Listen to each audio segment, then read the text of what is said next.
안녕하세요, 여러분. 오늘은 성경 창세기 2장을 통해 인간의 본질과 관계, 그리고 우리가 살아가는 이 세상에 대한 깊이 있는 이야기를 나누어 보려고 합니다. 창세기 1장에서는 하나님이 6일 동안 천지를 창조하시고 7일째 안식하셨다는 웅장한 스케일의 이야기를 들었다면, 창세기 2장은 좀 더 세밀하고 인간적인 관점에서 창조 이야기를 들려줍니다. 여러분이 새 집을 지을 때를 생각해 보세요. 처음에는 전체적인 설계도와 구조를 만들죠.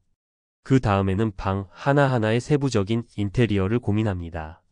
창세기 1장이 전체적인 창조의 그랜드 플랜이었다면, 창세기 2장은 특별히 인간과 에덴 동산이라는 공간에 초점을 맞춘 세밀한 인테리어 이야기라고 할 수 있습니다. 창세기 2장은 이렇게 시작됩니다. 천지와 만물이 다 이루어지니라. 마치 거대한 교향곡의 마지막 음표가 울린 후의 정적 같은 느낌입니다. 하나님의 창조 작업이 완성된 것이죠. 그리고 7일째 되는 날에 하나님이 그가 하시던 일을 마치시고 안식하셨습니다. 여기서 안식이라는 개념이 정말 흥미롭습니다. 하나님이 피곤해서 쉬셨다는 뜻이 아닙니다. 마치 예술가가 작품을 완성한 후 한 발 뒤로 물러서서 자신의 작품을 감상하는 것처럼 하나님이 창조하신 모든 것을 보시며 만족해 하시는 모습입니다. 현대 사회에서 우리는 항상 바쁩니다. 24시간이 부족하다고 말하죠. 하지만 하나님조차도 창조 후에 안식하셨습니다. 이것이 우리에게 주는 메시지는 무엇일까요? 일하는 것만큼 쉬는 것도 중요하다는 것입니다. 그리고 우리가 만든 것, 이룬 것을 멈춰서 감상하고 감사할 시간이 필요하다는 것이죠. 하나님이 일곱째 날을 복 주사 거룩하게 하셨다고 합니다. 이것이 바로 안식일의 기원입니다. 단순히 쉬는 날이 아니라 거룩한 시간, 특별한 시간으로 구별하신 것입니다. 마치 우리가 생일이나 결혼 기념일을 특별하게 여기는 것처럼요. 그런데 창세기 2장 4절부터는 조금 다른 관점에서 창조 이야기가 시작됩니다. 여호와 하나님이 땅과 하늘을 만드시던 날에라고 말하며 좀 더 구체적이고 세밀한 이야기로 들어갑니다. 당시 상황을 묘사하는 부분이 흥미롭습니다. 여호와 하나님이 비를 땅에 내리지 아니하셨고 땅을 갈 사람도 없었으므로 들에 초목이 없고 채소도 나지 않았다고 합니다. 하지만 안개가 땅에서 올라와 온 지면을 적셨더라고 되어 있어요. 이 장면을 상상해 보세요. 아직 비가 내리지 않은 초기 지구의 모습입니다. 건조하지만 완전히 메마르지는 않은 안개가 자욱한 신비로운 풍경이죠. 마치 이른 아침 안개가 낀 호수 주변 같은 느낌일 것 같습니다. 생명이 싹틀 준비는 되어 있지만 아직 그 생명을 돌볼 존재가 없는 상태인 거죠. 그리고 드디어 인간 창조의 순간이 옵니다. 여호와 하나님이 땅의 흙으로 사람을 지으시고 생기를 그 코에 불어넣으시니 사람이 생명이 되니라. 이 장면은 정말 감동적입니다. 하나님이 마치 도예가처럼 흙으로 사람을 빚으시는 모습을 상상해 보세요. 세심하게 정성스럽게 하나하나 만들어 가시는 거죠. 그리고 단순히 형태만 만드시는 것이 아니라 직접 생기를 불어넣으십니다. 생기라는 단어는 히브리어로 네샤마인데 이것은 단순한 호흡이 아닙니다. 하나님의 영, 하나님의 생명이 인간 안에 들어간 것을 의미합니다. 마치 꺼져 있던 전구의 전기가 흘러들어가서 환하게 빛이 나는 것처럼 흙덩어리였던 인간이 살아있는 존재가 된 것입니다. 현대의학이 아무리 발달해도 생명을 창조할 수는 없습니다. 복제는 할 수 있어도 무에서 유로 생명을 만들어낼 수는 없죠. 하지만 하나님은 흙의 생기를 불어넣으셔서 살아있는 존재를 만드셨습니다. 이것이 인간의 특별함입니다. 우리는 단순한 생물학적 존재가 아니라 하나님의 생기를 받은 영적 존재인 거죠. 그 다음에 하나님이 하신 일이 에덴 동산을 만드시는 것입니다. 여호와 하나님이 동방의 에덴에 동산을 창설하시고 그 지으신 사람을 거기 두시니라. 에덴 동산은 단순한 정원이 아닙니다. 히브리어로 에덴은 기쁨, 즐거움을 의미합니다. 그리고 동산은 울타리로 둘러싸인 특별한 공간을 뜻합니다. 즉 기쁨이 넘치는 특별한 공간인 거죠. 여러분이 가장 행복했던 장소를 떠올려 보세요. 어떤 사람에게는 할머니 집 마당일 수도 있고 어떤 사람에게는 첫사랑과 데이트했던 공원일 수도 있을 거예요. 에덴 동산은 그런 곳보다 훨씬 더 완벽한 하나님이 인간을 위해 특별히 설계하신 최적의 환경이었습니다. 성경은 에덴 동산의 모습을 이렇게 묘사합니다. 여호와 하나님이 그 땅에서 보기에 아름답고 먹기에 좋은 나무가 나게 하시니 동산 가운데에는 생명나무와 선악을 알게 하는 나무도 있더라. 보기에 아름답고 먹기에 좋은 나무들이 가득한 곳입니다. 시각적 즐거움과 미각적 만족을 동시에 주는 완벽한 환경이죠. 마치 세계 최고의 정원사와 요리사가 함께 만든 공간 같은 느낌입니다. 그런데 여기서 두 나무가 특별히 언급됩니다. 생명나무와 선악을 알게 하는 나무입니다. 생명나무는 말 그대로 영원한 생명을 주는 나무이고 선악을 알게 하는 나무는 도덕적 판단력과 관련된 나무입니다. 이 두 나무의 존재는 인간의 본질적 특성을 보여줍니다. 인간은 영원을 사모하는 존재이면서 동시에 도덕적 선택을 할 수 있는 존재라는 것이죠. 동물들은 본능에 따라 행동하지만 인간은 선과 악을 구별하고 선택할 수 있는 능력이 있습니다. 에덴 동산의 지리적 위치에 대한 설명도 흥미롭습니다. 강이 에덴에서 발원하여 동산을 적시고 거기서부터 갈라져 네 근원이 되었으니 첫째는 비손강으로 금이 많은 하윌라 땅을 둘렀고 둘째는 기온강으로 구스온 땅을 둘렀으며 셋째는 히데겔 강으로 아수르 동쪽으로 흘렀고 넷째는 유브라데강이었다고 합니다. 이 설명을 통해 에덴 동산이 실제로 존재했던 구체적인 장소였음을 알 수 있습니다. 단순한 상징이나 비유가 아니라 역사 속의 실제 장소였던 것이죠. 유브라데강은 지금도 존재하는 강이고 다른 강들도 고대 근동 지역의 실제 강들로 추정됩니다. 이 네 강이 한 곳에서 발원한다는 것은 에덴 동산이 풍요로운 물의 근원이었음을 의미합니다. 사막 지역에서 물이 얼마나 귀중한지 생각해보면 이것이 얼마나 축복받은 장소였는지 알 수 있죠. 마치 오아시스 같은 곳이었을 것입니다. 그리고 하나님이 아담을 에덴 동산에 두신 목적이 나옵니다. 여호와 하나님이 그 사람을 이끌어 에덴 동산에 두어 그것을 경작하며 지키게 하시고 여기서 중요한 것은 인간이 단순히 놀고 먹기 위해 에덴 동산에 있었던 게 아니라는 점입니다. 경작하고 지키는 일, 즉 일을 하도록 하셨어요. 일은 죄의 결과로 생긴 것이 아니라 인간의 본질적 사명이었던 거죠.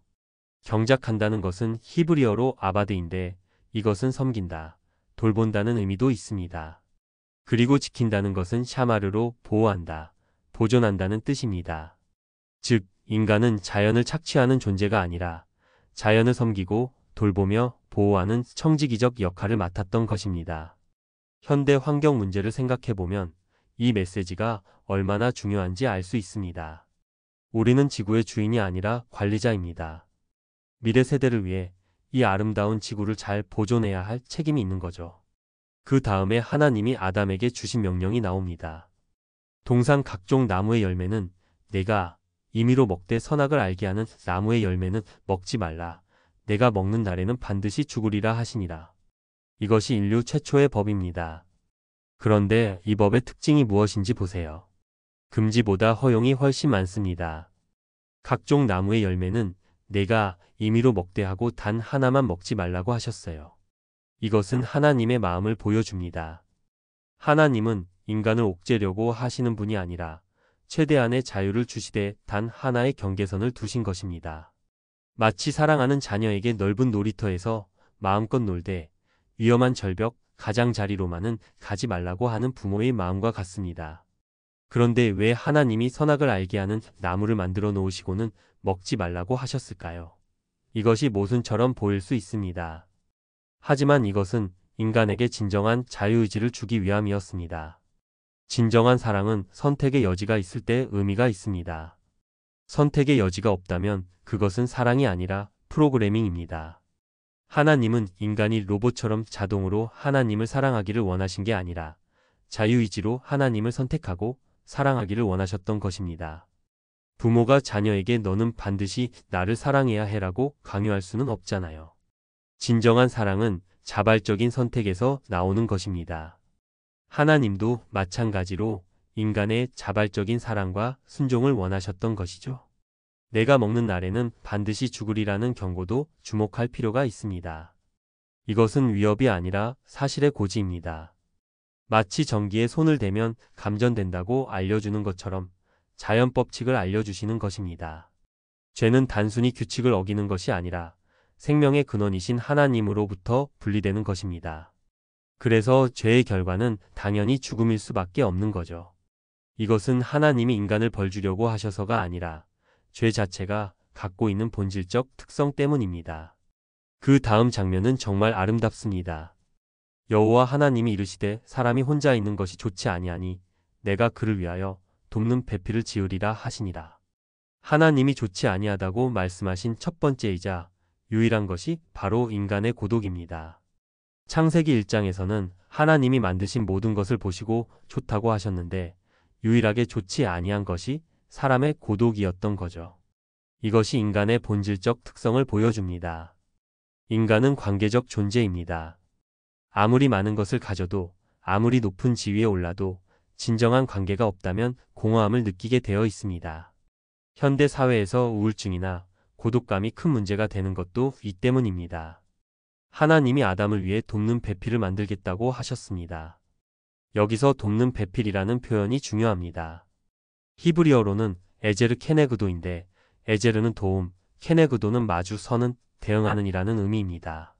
즉, 여성은 남성보다 못한 존재가 아니라 남성과 대등하면서도 서로를 보완하는 존재로 창조되었다는 것입니다. 마치 퍼즐 조각처럼 서로 맞아떨어져서 완전한 그림을 만드는 관계인 거죠. 그런데 하와를 만들기 전에 하나님이 하신 일이 흥미롭습니다. 여호와 하나님이 흙으로 각종 들짐승과 공중의 각종 새를 지으시고 아담이 무엇이라 부르나 보시려고 그것들을 그에게로 이끌어 가시니 아담이 각 생물을 부르는 것이 곧 그 이름이 되었더라. 하나님이 아담에게 동물들의 이름을 짓게 하신 것입니다. 이것은 단순한 명명 작업이 아닙니다. 고대 근동 문화에서 이름을 짓는다는 것은 권위와 지배권을 의미했습니다. 즉, 하나님이 인간에게 피조세계에 대한 관리 권한을 위임하신 것입니다. 또한 이것은 인간의 창조성과 지적 능력을 보여주는 장면이기도 합니다.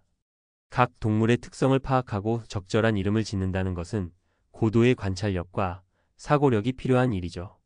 이것이 인간이 하나님의 형상대로 창조되었다는 증거입니다.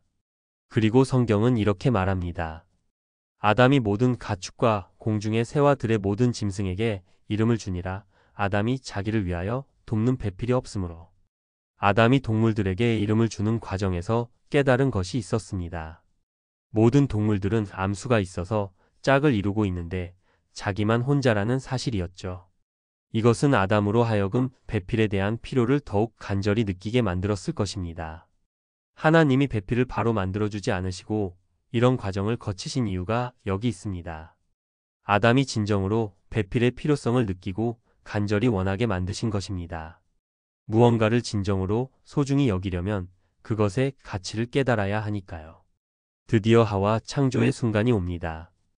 여호와 하나님이 아담을 깊이 잠들게 하시니 잠들매 그가 그 갈빗대 하나를 취하고 살로 대신 채우시고 여호와 하나님이 아담에게서 취하신 그 갈빗대로 여자를 만드사 그를 아담에게로 이끌어 오시니 하나님이 아담을 깊이 잠들게 하셨다고 합니다. 이것은 단순한 잠이 아니라 깊은 잠, 마취 상태 같은 것이었을 가능성이 높습니다. 그리고 갈빗대 하나를 취하여 여자를 만드셨습니다. 여기서 갈빗대라는 표현이 중요합니다. 발이나 발가락으로 만들지 않으시고 갈빗대로 만드신 것은 의미가 있습니다. 갈빗대는 심장을 보호하는 뼈입니다. 즉, 여성은 남성의 마음에 가장 가까운 곳에서 나온 존재라는 상징적 의미가 있는 거죠. 또한 갈빗대는 몸의 옆쪽에 있습니다. 머리에 있지도 않고 발에 있지도 않습니다. 이것은 여성과 남성이 서로 동등한 위치에 있다는 것을 상징합니다. 한 사람이 다른 사람보다 위에 있거나 아래에 있는 것이 아니라 나란히 서서 함께 걸어가는 관계인 것입니다. 아담이 하와를 처음 본 순간의 반응이 감동적입니다. 아담이 이르되 이는 내 뼈 중에 뼈요 살 중에 살이라. 이것을 남자에게서 취하였은즉 여자라 부르리라 하니라. 내 뼈 중에 뼈요 살 중에 살이라는 표현은 히브리어에서 가장 강한 일체감을 나타내는 표현입니다. 현대식으로 표현하면 드디어 찾았다. 바로 너야. 라는 느낌입니다. 아담의 기쁨과 감격이 그대로 전해져 옵니다. 수많은 동물들을 보면서도 느끼지 못했던 그 무엇을 하와를 보는 순간 느꼈던 것입니다. 완전한 조화, 완벽한 일치감을 말이죠. 마치 오랫동안 찾던 반쪽을 드디어 만난 것 같은 기쁨이었을 것입니다. 이것을 남자에게서 취하였은즉 여자라 부르리라는 말도 의미가 깊습니다. 히브리어로 남자는 이쉿, 여자는 이사입니다. 어원이 같으면서도 조금 다른 단어죠. 같은 본질을 가지면서도 구별되는 존재라는 의미입니다. 그리고 성경은 결혼 제도의 근본 원리를 제시합니다. 이러므로 남자가 부모를 떠나 그의 아내와 합하여 둘이 한 몸을 이룰지로다. 여기에 결혼의 세 가지 원리가 들어 있습니다. 첫째는 떠나는 것입니다. 부모로부터의 독립을 의미합니다. 물리적으로 뿐만 아니라 정서적, 경제적으로도 독립해야 한다는 것이죠. 둘째는 합하는 것입니다. 이것은 헌신과 충성을 의미합니다. 셋째는 한 몸을 이루는 것입니다. 완전한 일체감, 통합을 의미합니다. 현대 사회에서 많은 결혼이 실패하는 이유 중 하나가 이 원리들을 제대로 실천하지 않기 때문입니다. 부모로부터 제대로 독립하지 못하거나 서로에게 완전히 헌신하지 못하거나 진정한 일체감을 이루지 못하는 거죠. 창세기 2장의 마지막 구절이 아름답습니다. 아담과 그의 아내 두 사람이 벌거벗었으나 부끄러워하지 아니하니라. 이것은 단순히 옷을 입지 않았다는 물리적 상태가 아닙니다. 완전한 투명성, 완전한 신뢰, 완전한 수용을 의미합니다. 서로에게 숨길 것이 없고 부끄러워할 것이 없는 상태였던 것입니다. 현대 심리학에서 말하는 가장 이상적인 인간관계의 모습이 바로 이것입니다. 서로의 모든 것을 있는 그대로 받아들이고 사랑하는 관계. 가면을 쓰지 않아도 되고 연기하지 않아도 되는 관계 말이죠. 하지만 이런 관계는 죄가 들어오기 전에 완전한 상태에서만 가능했습니다. 죄가 들어온 후에는 부끄러움과 두려움, 의심과 불신이 생기게 되었거든요. 그래서 우리는 이런 완전한 관계를 동경하면서도 완전히 이룰 수 없는 존재가 되었습니다. 창세기 2장을 통해 우리가 배울 수 있는 것들을 정리해 보겠습니다. 첫째, 인간의 존재 목적입니다. 우리는 단순히 생물학적 진화의 산물이 아닙니다. 하나님이 특별한 목적을 가지고 창조하신 존재입니다. 하나님의 생기를 받은 영적 존재이며 하나님과 관계를 맺고 피조세계를 돌보는 청지기적 사명을 받은 존재입니다. 둘째, 일의 의미입니다. 일은 저주가 아닙니다.